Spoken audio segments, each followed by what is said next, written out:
त्रिनेत्रं त्रिगुणाधारं त्रिदेवजनकं शिवं स्मरन्नमः शिवायेति ललाटे तु त्रिपुण्ड्रकम्।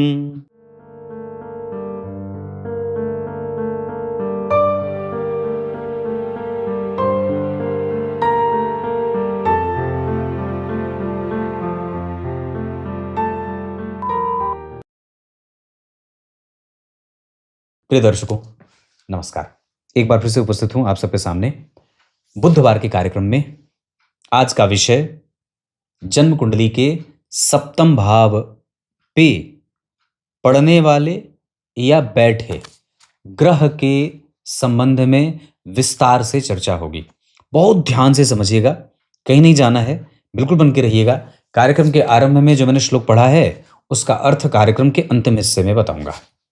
आइए, समय का नुकसान ना करें। और ये मैंने ऐसे ही एक मेष लग्न की कुंडली बना दी है। ये मेष राशि है, मतलब ये पूर्व दिशा है जिसे लग्न कहते हैं, इसे पश्चिम दिशा है जिसे सप्तम स्थान कहते हैं, ये 10 नंबर जहाँ लिखा है ये दक्षिण दिशा है और ये उत्तर दिशा है। तो पूर्व, पश्चिम, उत्तर, दक्षिण। आपकी जानकारी के लिए बात करते हैं कि जब जन्म कुंडली के सप्तम स्थान पे एक एक ग्रह बैठे हों तो उसका कैसा प्रतिफल होता है। इससे पहले कि कार्यक्रम आरंभ करें, पहले ये जान लेना आवश्यक होगा कि सप्तम भाव से किन किन विषयों का विचार किया जाता है। आमतौर पे सप्तम भाव को पत्नी का विचार कहते हैं। यहाँ से व्यापार का विचार किया जाता है, यहाँ से साइड बिजनेस का भी व्यापार विचार किया जाता है, यहाँ से दूध, दही, घी, शहद, भोजन का स्थान, इसका भी विचार किया जाता है। इसी सप्तम भाव से नष्ट हुई चीजें कि मिलेंगी कि नहीं मिलेंगी, उसका विचार किया जाता है। इसी सप्तम स्थान से यात्राओं का विचार किया जाता है। इसी सप्तम स्थान से गुप्त स्थान, गुप्त इंद्रियों का भी विचार किया जाता है। इसी सप्तम स्थान से नानी का विचार किया जाता है। इसी सप्तम स्थान से साले की पत्नी का विचार किया जाता है। इसी सप्तम स्थान से छोटे बेटे का विचार किया जाता है, द्वितीय पुत्र का। इसी सप्तम स्थान से चौथे भाई का भी विचार किया जाता है। यह सब इस क्षेत्र से विचार किए जाते हैं। उसके बाद भूख का विचार इसी विषय से किया जाता है, इसी सप्तम भाव से किया जाता है। व्यक्ति को अगर भूख कम लगेगी तो कब कम लगेगी? जब यहाँ पे शुभ ग्रह बैठे होंगे। व्यक्ति को भूख ज्यादा लगेगी कब लगेगी? जब यहाँ पे पाप ग्रह बैठे रहेंगे, है ना। तो कहने का अर्थ है कि ये है सप्तम भाव। मूलतया इसे सप्तम भाव से पति पत्नी का विचार अगर करते हैं या व्यापार का या इन सभी विषयों का, जिसके बारे में भी मैंने अभी आपसे चर्चा की, अगर विचार करते हैं तो सप्तम भाव पे यहां पे कौन सा ग्रह बैठा है या कौन सा ग्रह आपकी कुंडली के सप्तम भाव को देख रहा है। आमतौर पे देवगुरु बृहस्पति यहां बैठेंगे तब इसे देखेंगे, लग्न में बैठेंगे तो इन्हें देखेंगे, एकादश में बैठेंगे तो इसे देखेंगे। सूर्य, बुध और शुक्र लग्न में बैठेंगे तब यहां देखेंगे। शनिदेव यहां बैठेंगे तो इसे देखेंगे, यहां बैठेंगे तो इसे देखेंगे और यहां बैठेंगे तो इसे देखेंगे। मंगलदेव यहां बैठेंगे तो देखेंगे, यहां से भी देखेंगे और यहां से भी यहां बैठेंगे तो भी 7वीं के बाद 8वीं दृष्टि देखेंगे। राहु केतु भी यहां, यहां और यहां बैठेंगे तो देखेंगे। तो बात करते हैं सबसे पहले कि अगर आपके जन्म कुंडली के सप्तम भाव पे या तो सूर्य देख रहे हैं या तो सूर्य बैठे हैं। हालांकि ये बात बहुत सारे विषयों पे केंद्रित होती है और निर्भर करती है कि सूर्य कैसी राशि में बैठे हैं, किस नक्षत्र में बैठे हैं, वो कहाँ के अधिपति हैं। क्योंकि कोई भी ग्रह अपनी दशा काल में जहाँ का स्वामी होता है, वो उस दशा काल के आरंभ चरण में जहाँ का स्वामी होता है वहाँ का फल करता है। आरंभ उस दशा के दूसरे चरण में जहाँ वो बैठा रहता है वहाँ का फल करता है। और वो ग्रह अपनी दशा के तीसरे चरण में, अंतिम चरण में, वो जहां देख रहा होता है और जो ग्रह उसको देख रहे होते हैं, इनसे प्रभावित होता हुआ वो फल करता है। क्लियर है? तो प्रथमतया अगर जन्म कुंडली के सप्तम भाव पे सूर्य बैठे हैं या सूर्य की दृष्टि है तो आपके इन सभी विषयों में दूध, दही, घी, नानी, उदर, पेट, गुप्तांग, है ना, यात्रा, इन सभी चीजों में और दाम्पत्य में, पत्नी में, बच्चों से कष्ट, कठोरता, हठपन, जिदपन, अलगाव, बिलगाव, इस तरीके की स्थिति उत्पन्न करेंगे पत्नी से भी। या कई बार व्यक्ति एग्रेशन में रहता है, कठोर बोल जाता है। ये कब होगा? जब जन्म कुंडली के सप्तम भाव पे या तो सूर्य बैठे हों या तो सूर्य देख रहे हों। चूंकि सूर्य क्रूर ग्रह होते हैं, ये पापक ग्रह की संज्ञा इन्हें नहीं दी गई है। पापक ग्रह में 4 ही ग्रह आते हैं, शनि, मंगल, राहु, केतु। लेकिन एक बात और भी याद रखनी होगी कि सूर्य लग्न में कारक होते हैं, जबकि सप्तम भाव में वो निर्बल होते हैं। तो यहां पे अगर वो जन्म कुंडली में उच्च के होके बैठे रहेंगे या नीच के होके बैठे रहेंगे तो उनका फल विशेष अध्ययन करने वाला होगा। यहां पे अगर उच्च के बैठे हैं तो 100% परिणाम देंगे। लेकिन यहां पे अगर उच्च के होकर के बैठे हैं, मतलब 1 नंबर की राशि में, तो वो सामान्यतया कम परिणाम देंगे। मतलब जितना अच्छा परिणाम यहां देने वाले थे उतने अच्छे परिणाम यहां नहीं देंगे, है ना, क्योंकि ग्रह भाव से प्रभावित होता है। तो कहने का अर्थ मेरा यह था कि इस तरीके का फल सूर्य करेंगे। अब उसी में बात आई कि अगर वो अपने मित्र के साथ बैठे हैं, मतलब गुरु या मंगल के साथ, या वो जन्म कुंडली में नीच की ही राशि में बैठे हैं और इस भाव के स्वामी के साथ बैठे हैं, तब वो परस्पर उतना अलगाव विलगाव नहीं करेंगे, उतना कष्ट नहीं देंगे, क्योंकि तब उनकी एनर्जी थोड़ी सामान्य हो जाएगी, है ना, भाव के आधार पे। तो ये बात मैंने सूर्य के बारे में कही है। दूसरा, अगर उसी सूर्य पे गुरु की दृष्टि होती है तो ऐसे में पत्नी धन बचाने वाली होती हैं। ससुराल के लोग आपके धन बचाने वाले होंगे। आप खुद थोड़े समझदार हो जाएंगे, चरित्रवान, चिंतन करने वाला ऐसा हो जाएंगे। तो ये मैंने सूर्य के बारे में बता दी। कार्यक्रम लंबा ना हो, इसका भी ध्यान रखना है। अब बात करेंगे चंद्रमा। अगर चंद्रमा यहां बैठे हों और यहां देख रहे हों, मतलब यहां 7वीं दृष्टि उनकी होती है, तो यहां बैठेंगे चंद्रमा तभी यहां देखेंगे, या तो फिर यहां बैठे हैं। और चंद्रमा जब जन्म कुंडली के सप्तम भाव में बैठ जाएं या सप्तम भाव को देख लें, तो प्रत्येक ग्रह का ना एक नेचर होता है जो वो अपने नेचर को कभी भूलता या छोड़ता नहीं है। तो चंद्रमा का नेचर है शीतलता प्रदान करना।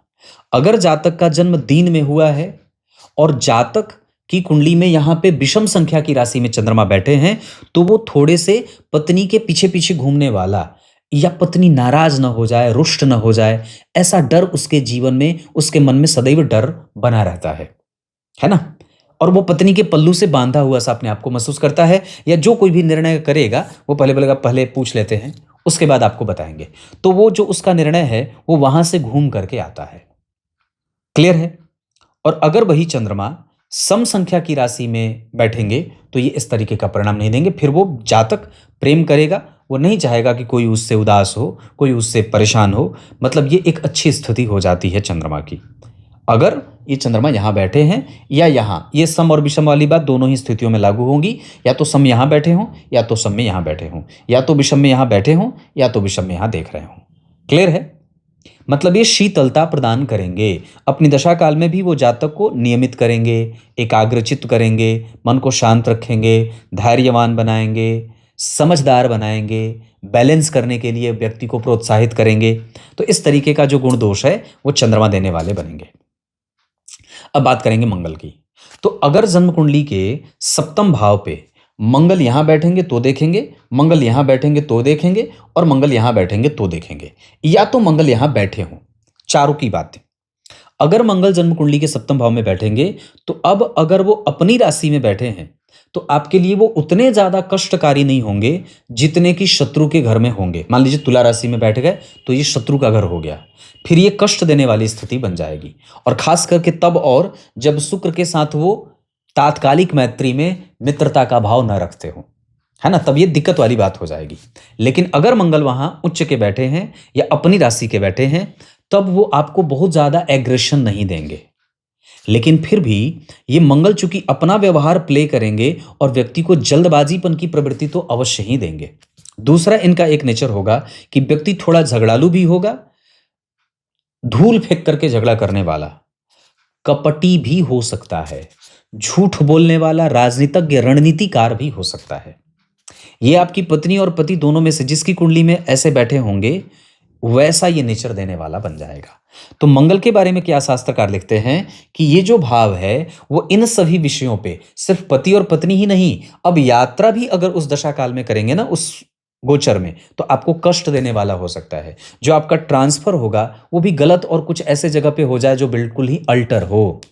उस समय दूध दही घी अगर रखेंगे तो हो सकता है कि उससे उत्पन्न होने वाली बीमारी आपको लग जाए। उस समय सास ससुर और बाकी जितने मैंने कहे हैं, साले का भाई या साले की पत्नी, ये सब भी अगर रहेंगे तो वहां पे कमजोरी देखने को मिल जाती है।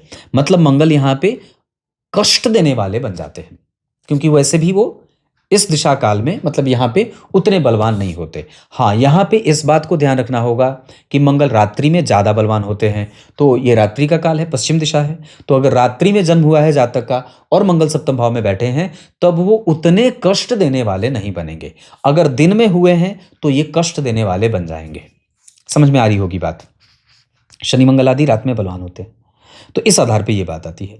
अब बात करते हैं बुध की। चूंकि बुध को एक ही दृष्टि मात्र प्राप्त है और वो लग्न में बैठेंगे तो सप्तम भाव को देखेंगे, तो सिद्धांतकार कि लग्न में बैठें या तो सप्तम में बैठें। तो ऐसी स्थिति में बुध जो होंगे सप्तम भाव में, आपकी पत्नी को परम कल्याणमयी दृष्टि वाली, शुद्ध बोलने वाली, ब्राह्मणों के हित चिंतक, ब्राह्मणों की पूजा उपासना, ठाकुर जी की पूजा उपासना, कृतज्ञता, ज्ञान और गुण से संपन्न, व्यापार में रुचि रखने वाली, सबको साथ लेकर के बांध कर चलने वाली भाग्यशाली, सौभाग्यशाली होती है। मतलब सप्तम भाव पे अगर, ये तो पत्नी का मैंने कह दिया, पर वस्तुतः व्यापार और यात्रा ठीक रहे, दूध दही भी ठीक रहे, मित्रता नानी वाली भी ठीक रहे, घर का सुख, माता का सुख भी बहुत अच्छा रहे, पुत्र का सुख भी बहुत अच्छा रहे, मतलब बुध यहाँ पे सामान्यतया अच्छे परिणाम देंगे। अब एक सिद्धांत यहाँ पे और भी लागू होगा जो आचार्य वैद्यनाथ का है। लग्न में सूर्य बुध, दशम में सूर्य बुध, एकादशवें में सूर्य बुध और नवम में सूर्य बुध अतिरिक्त बलवान हो जाते हैं, लेकिन सप्तम भाव में वो उतने बलवान नहीं होते। मतलब इनको भी यहाँ पे दिशा का बल उतना नहीं मिलता है, और ठीक वैसी ही स्थिति हो जाती है इनकी भी जैसे सूर्य की हो जाती है। तो कहने का अर्थ क्या होगा कि यहाँ पे सप्तम भाव में बुध देव अगर उच्च के बैठे हैं तो वे 100% पूरा परिणाम देंगे। लेकिन अगर वो नीच राशि में बैठ गए, मीन राशि में, और गुरु अगर उनको नहीं देख रहे हैं, तब ये थोड़े कमजोर हो जाएंगे। तब ये यात्रा में, बुद्धि में, ज्ञान में, तर्क में, दाम्पत्य में, व्यापार में, दूध दही में, खोई हुई वस्तुओं को प्राप्त होने में विलंब कर देंगे, परेशानी देंगे, नुकसान करेंगे और उसमें चिंताएं देंगे। क्लियर है? अब बात करते हैं देवगुरु बृहस्पति। वस्तुतः देवगुरु बृहस्पति ज्ञान के सर्वोच्च कारक हैं, सुख के सर्वोच्च कारक हैं, मोक्ष का मार्ग तय करते हैं, देते नहीं हैं, तय करते हैं। असली और नकली का पहचान बनाना, वो बताना, ये उनका काम है। सच्चे गुरु से मिलाना उनका परम धर्म है। श्रेष्ठ धर्म में लगाना उनका धर्म है। श्रेष्ठ कृत्य में पैसे खर्च करना देवगुरु बृहस्पति का कर्तव्य है ना।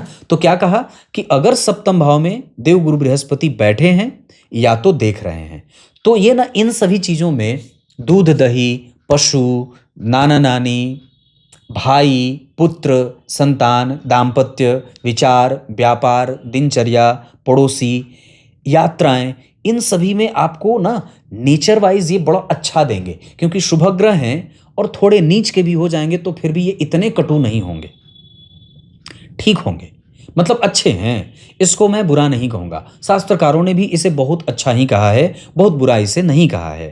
तो कहने का अर्थ है भगवान कि अगर यहाँ पे सप्तम भाव में देवगुरु बृहस्पति बैठेंगे तो ये अच्छा परिणाम देंगे इन सभी मामलों में। कमजोर कब होंगे? जब वो नीच के हों और उस पर मंगल की दृष्टि ना हो, शनि की दृष्टि ना हो, बुध की दृष्टि ना हो, शुक्र की दृष्टि ना हो, चंद्रमा की दृष्टि ना हो, तब ये थोड़े से विलक्षणता से थोड़े कमजोर हो जाएंगे। अब सिद्धांत क्या कहता है कि जब जन्म कुंडली के सप्तम स्थान में गुरु बैठेंगे तो वो विवाह से व्यक्ति को ना उतना मोह नहीं देते, पत्नी से ना उतना मोह नहीं रहता। पत्नी पूरा अटेंशन देगी पर आप उतना प्रेम उससे ना उतना रहता नहीं है। वो सामान्यतः व्यक्ति भगवान में, भक्ति में, अच्छे जगह पे पैसे खर्च हों, भगवान को सदैव याद करता रहे, भगवान को सोच सोच करके निहारता रहे, भगवान को सोच सोच करके रोता रहे, उनके कृपा का पात्र बनने की कोशिश करता है। तो ये इस तरीके का जो भाव घटित होता है वो देवगुरु बृहस्पति से ही होता है। शुक्र की बात करते हैं। शुक्र तो वैसे भी अगर पुरुष जातक की कुंडली है तो सप्तम भाव के कारक होते हैं, स्त्री जातक की कुंडली के लिए देवगुरु बृहस्पति कारक हो जाते हैं। तो अगर मैं यहाँ पे शुक्र की बात करूं तो यहाँ शुक्र देव सबसे पहले नाना नानी, मम्मी पापा, माता पिता, इन सबका सुख बढ़िया देते हैं, अनुभव बढ़िया, ज्ञान बढ़िया, सुंदरता बढ़िया, कृतज्ञता बढ़िया, इन सभी चीजों का सुख व्यक्ति को मिल जाता है। और चूंकि इनको एक ही दृष्टि प्राप्त होती है तो या तो ये लग्न में बैठेंगे या तो ये सप्तम में बैठेंगे।